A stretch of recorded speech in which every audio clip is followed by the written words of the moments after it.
The Crazy Picker Life with Wheeler, Dealer, and Banana Peeler.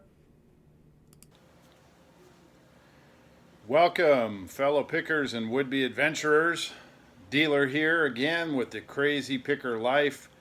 We're here on Memorial Day, and it is really exciting to pick up an American flag at a garage sale, and then it did have a holder with it, but we have a holder installed, a nice one, on our new house, and so I was excited to be able to put a flag out for really the first time in my life. And today, obviously Memorial Day, we're honoring the United States and the fallen soldiers and their families, people that put really everything before country. I mean, it's hard to even fathom, but I'm excited to actually put out a symbol of the United States for the first time. And if you haven't, I like our country. Obviously, I enjoy our country. There's so many things we take for granted in the United States. If you've ever traveled or ever tuned into politics or tuned into information, to realize how fortunate we are to have the freedoms we have in the United States. We take it for granted. It is subject to the future. So if you haven't displayed the symbol of the United States, if you haven't done your part, maybe consider doing it. I'm doing that more and more and more as I realize some things that are important, and I encourage you to do the same. If you've been doing it for years, thank you. And for those families that are in the military and or have lost loved ones, thank you as well. Okay. Memorial Day and most holidays, we work, and today is no exception. We are gearing up after a very normal weekend, a long and busy weekend with lots of traveling, lots of family stuff, other business stuff, other relaxation. Sunday is an off day. It was tied to my birthday celebration, even though my birthday is this week and it wasn't yesterday. So the children and my wife and that, we had sort of a birthday day. We went out to the museum in town and did some other things. So relaxing but exciting, right? Okay. As I mentioned, on most holidays, we tend to work. I don't work with the normal manufactured calendar. It is not a mail day. There's no mail going out today. I don't believe there's UPS today. The mail, the USPS, and the UPS have slightly different calendars. So we don't have to pack things this morning. I think we're staring at 26 orders this morning. So we're getting those going. And in general, what I'm doing is shifting my mindset from moving from one house to this house, setting up this business, expanding our systems here, all the behind the scenes stuff. The big stuff is slowly coming to an end, and we did some pickup of inventory. We did some weird noises in the background here. We did some gathering of inventory. We did some purchasing of inventory. We've taken some spring and early summer, it's not summer I guess, but spring trips to gather inventory. We're getting all of our systems going here towards listing. And the picking will continue, and little jet lag today. I'm holding my arm up here. Getting tired. I need my camera set up back. more on that soon. So the picking will continue, the tweaking of our background inventory systems and all our systems, coordinating 5 people in the business right now, part-time or full-time, coordinating all that, getting all cylinders running, putting out fires, all that background stuff, that will continue. But the focus, including myself, is going to be on getting stuff listed and available for sale. That's what's going to happen now. Even though it's the middle of summer, which is really, or we're heading into the middle of summer, which is really a buying time for us, I have to continually look at the focus of getting stuff listed. We need to get a wave of stuff listed for this fall.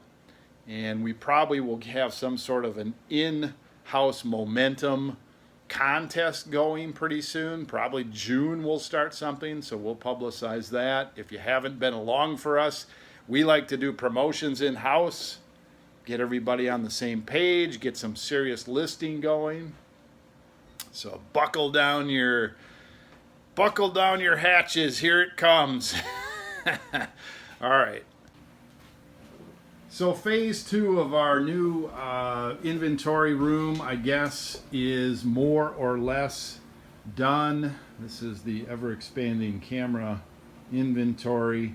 Now every day, Benjamin goes upstairs and takes whatever camera stuff was listed, and he double checks a number and he adds a bin number to it so we can locate it, and then he puts it in these bins. And what eventually is going to happen is I'm going to run out of bins, which already is happening because we just filled up a whole bunch of them when we brought stuff back.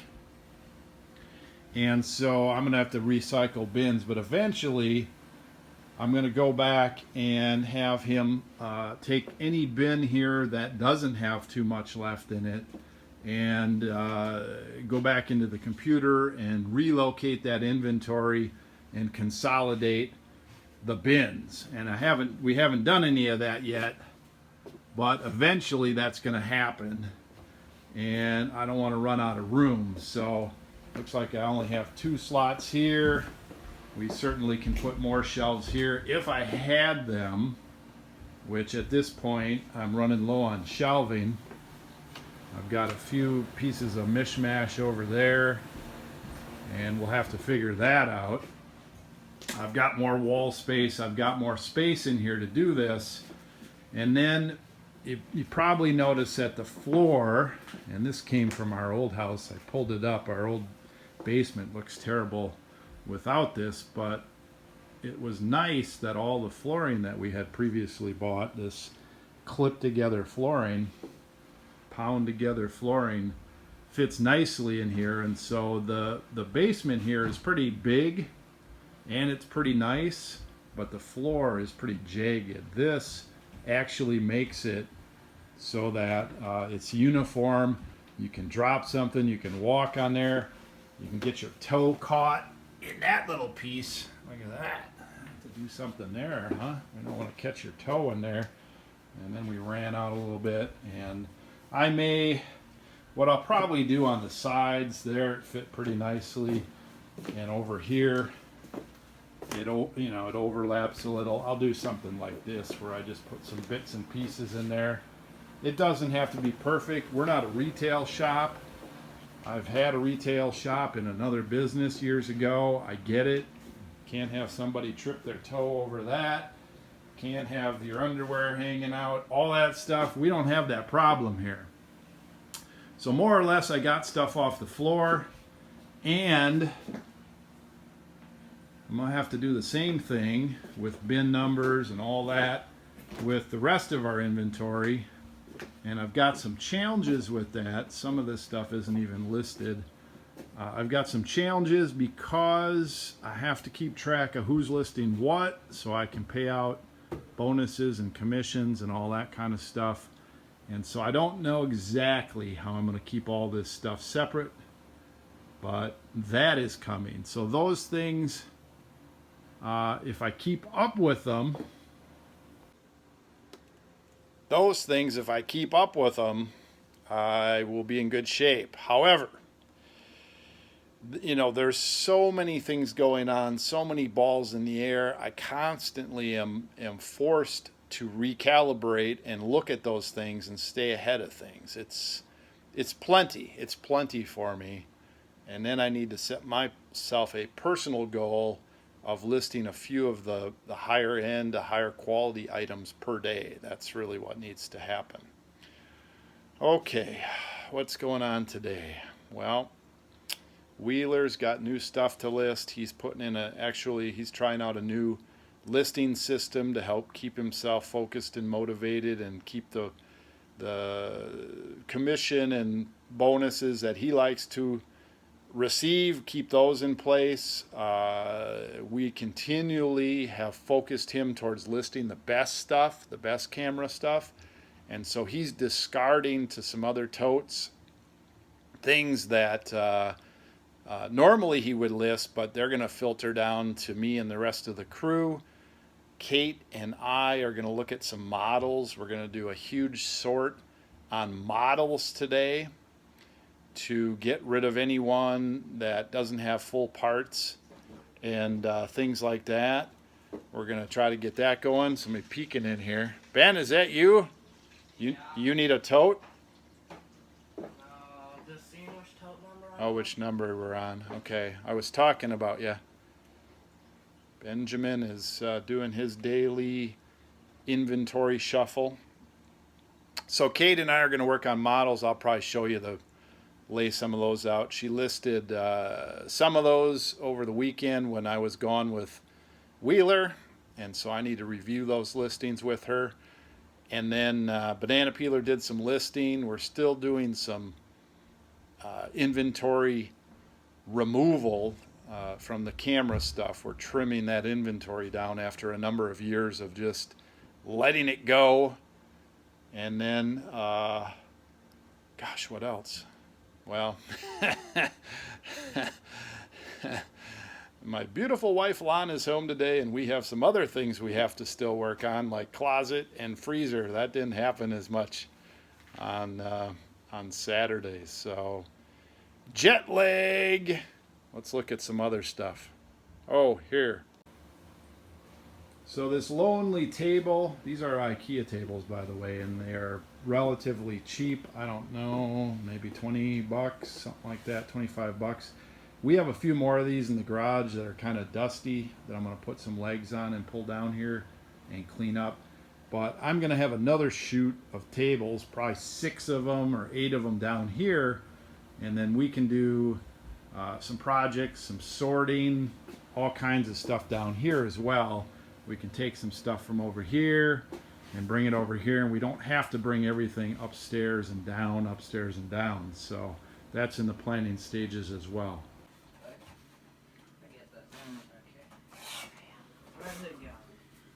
So Wheeler says having so many young people in the office is crazy up here, Banana Peeler. Yeah. Is it you singing? No, it's him. It was Ben singing? He's been jumping around crazy. Wow. Some orders. All lined up, ready to go. Ben is doing his thing. And Kate, we're going to work on some models. I don't care why I'm working. So we got a bunch of boxes of models. There's some that are ready to be checked. Hey! UPS going out. Wheeler tells me he got good camera stuff from the weekend. Isn't my office looking crazy clean compared to how it was 1 minute ago? 1 minute ago, that's why I waited. Yeah. See if I can find some dirt. Here's my 5. Oh, sold a miniature camera. Here's my 5 totes for the week. Oh my week. gosh. 2, 3, 4, 5. Got some shelving, got your week set up. Yep. Okay. Ready to go. Go. So most of this stuff over here is listed, and this is sort of like the slack in the system that I'm trying to systemize out of the system, and so all this stuff has to go downstairs. Yo, Adrian! What is this director of throughput all about? Yo, dealer, What is this director of throughput all about? Well, okay, so my family, we have a lot of information flowing through the family. We have a lot of teaching. We have a lot of money. We have food that flows through the family. We got goods and services and projects and fun times and board games and whatever, right? So in my family, my position really is the director of throughput. Now, fortunately, I have my better half, Lon, my wife. She is co-director of throughput. In the business, I like to think of myself as the director of throughput. And anytime I'm getting off too much in a tangent, fighting fires, listing crappy stuff, moving too much stuff around myself, whatever, I put on the director of throughput hat. Even though I wear many different hats, the director of throughput keeps things moving and keeps things smooth. I'm the smoother and the mover, right?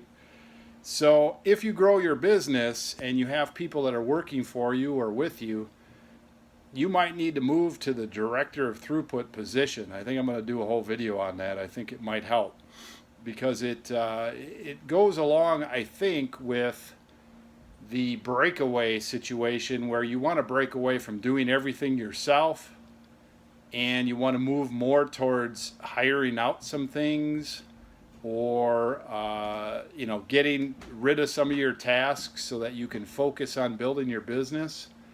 And so director of throughput is just that.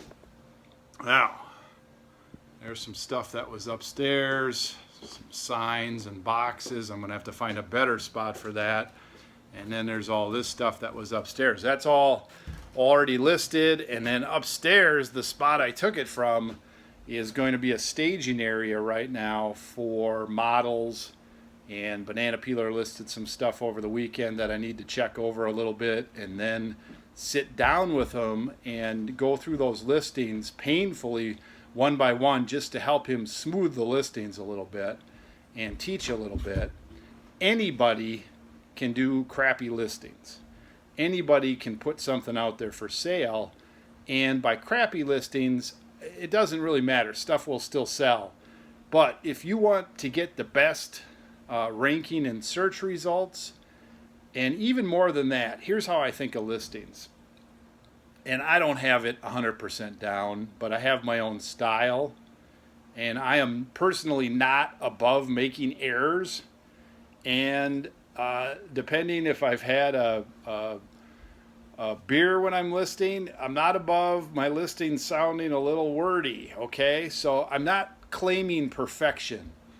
But since I am the director of throughput, the listings are mine, and the people that work for me, they're working for me. So that's just how that is. So I am attempting to take those listings that my children do, and I'm trying to make them mine, because I'm the one ultimately that has to answer to the customer, right? Now, am I teaching them to answer to the customer? Am I teaching them to stand alone? Yes. Do I check Wheeler's listings? No. Do I help him answer some questions when trouble arises?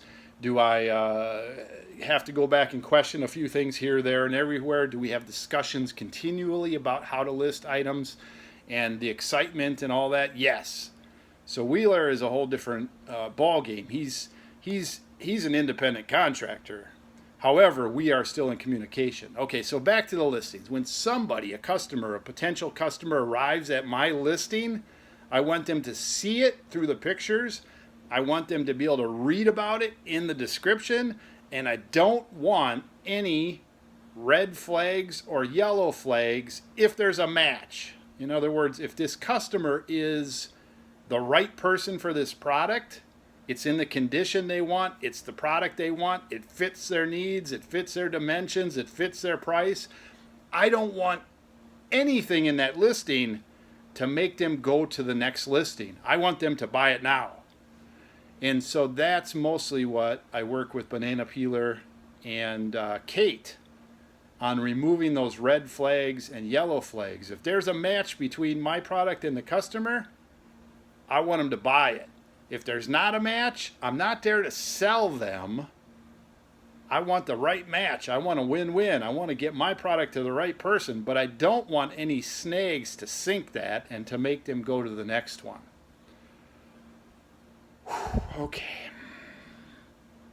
Director of throughput. I'm definitely going to do a talk on that. It is so easy, especially now. We average somewhere between 20 and 25 listings a day, every day of the month. If you want to take an average like that, we typically do some work on holidays and Saturdays. We do not work on Sundays, but if you take a 30-day month and divide it by our sales or divide it by how many we list, we're listing more than 20 items a day average, okay? By the end of the summer, the director of throughput has told me, since he's me, we're probably going to be averaging close to 50.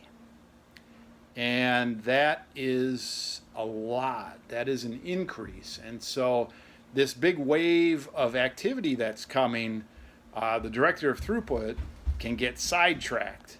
And so I continually need to think, I'm the director of throughput, I'm the director of throughput, I'm the director of throughput, I'm the director of throughput.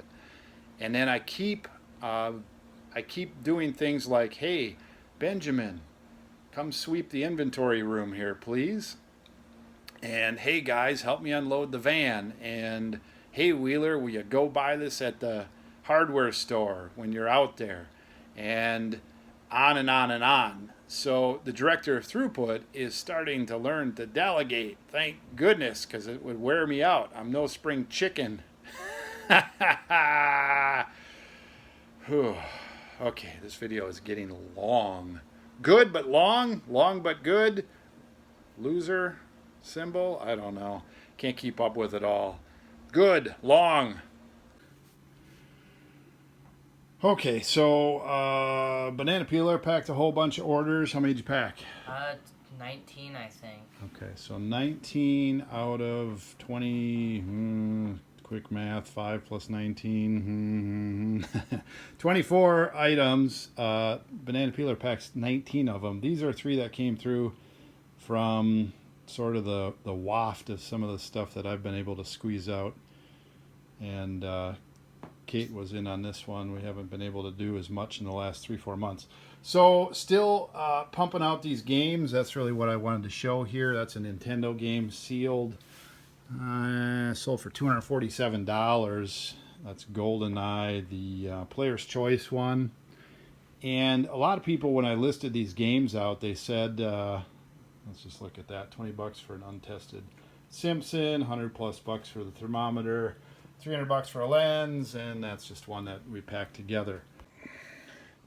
So when I listed all these games out, I got different reactions. Of course, you can always buy something on eBay for cheap if you watch, right? There's always deals. You can buy stuff on eBay and sell it back on eBay. So when I listed all these games, I got people buying them. I got a lot of people saying, would you take this? Would you take that? A lot of people sent me messages, oh, you'll never get this. The buyer's guide says this. That's priced way too high. Da-da-da-da-da. A lot of times with the shrink games, there wasn't that much of a track record. Wheeler's trying to get in on the video.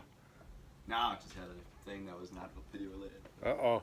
So I listed all these things, and after we sold like $10,000 worth of them, now they just trickle out. And so here's a $251. I haven't lowered the price on it. It is on sale. They still sell. You need to find one buyer for these oddball sealed things. You don't need to find 100 buyers. You're not giving it away. Okay, pack them up. All right, I'm near the end of the day here and wanted to get this project started. In fact, I wanted to get farther along on it, but what we did is we laid out all the models and pitched all the old boxes, the big heavy boxes that they were in. And I wanted to get a count on them to verify how many were there. I did an estimate that I had 200 models here, and it turns out I have a few more than that. So I just did a quick count, and it's like 210 models, all different kinds, good, bad, ugly, There's a bunch of new old stock ones with shrink. There's a bunch that are missing parts or are just not worth selling individually that will lot up a bunch of these small airplanes. There are some, we haven't looked very many of these up, but there are some, a lot of these are airplanes. There are also ships and submarines. Let's see. There's like a Soviet submarine, some cool battleships. And these things vary all over the map in price. There's, car models, and unfortunately most of these are the remakes, even though they're in shrink. However, this is like a 1980s remake of the 68 Roadrunner, and then the guy must have liked those because he got the 69, or the 1 year later they remade it again and got that. Those tend to go for more than the remakes with the, you can always tell if you look at them close because they've got the different kinds of boxes on them. So I'm not as thrilled about that. I was hoping for a little better there. But on the other hand, and here's the scoop with these. I paid $2.75 each if there's 200, and you've got things like this shuttle launch tower from Revel. And this is, I don't know, a 1990s model of some kind. It looks to be all in there. That one should go quite well. And you've got like another Revel space one here that appears to be all in there. That should go well. You've got some other 90s space ones that are sealed. And some of these planes are really cool. I haven't had a chance to look them up, so I don't know which ones are worth 20 bucks or 40 bucks. Air Combat series. So mixed in here with new stuff and cheap stuff is 80s and 90s stuff that's pretty good. Again, I'm going to stick to the idea that we're going to get an average of $10 across the board for these, and that's going to be a real good profit if you go from $2.75 to average $10 plus shipping. So you can do the math on that. $7 times 200 plus shipping minus fees. There's going to be some good money here. A lot of work. We may do better than that. We may do a little worse than that. Awful lot of models. I will buy models all day long for $2.75, especially if it's a mixed bag where it evens out, which this, we haven't had a chance to go through all these, but a sampling of them shows good stuff. And that's really what it's all about. Sometimes when you buy stuff like this, you don't have all day to examine everything. It's a dynamic situation. We actually had a storm coming in at the flea market, and this was a relatively last minute buy. And so I needed to do quick math. I needed to pick out several pieces that I could see. I saw the space models. I saw some of the car models. I saw some things that I thought were valuable, and I found some things that later that were valuable, and I wasn't always right. But I did some quick math. I made my offer. We haggled a little bit, and we got it done. And that's sometimes what you have to do. If you go in and just buy a couple models, you could make good money on those couple models. So if I just bought the two space models for $15 each, I would have done pretty well. But I would have missed the whole shoot match deal that I was able to get, which I would rather do that. I would rather buy in bulk. Okay, that's it for our Memorial Day vlog. I'm going to quit work here early and go hang out with Lana a little bit and enjoy the rest of the day. Pick well, list often. Question and answer, end of the week. Get your questions in. We will answer them at the end of the week. Pick well and list often again. And again and again. That's what it is. Found us. What? Are you following us around? Yeah. Why are these things following us? I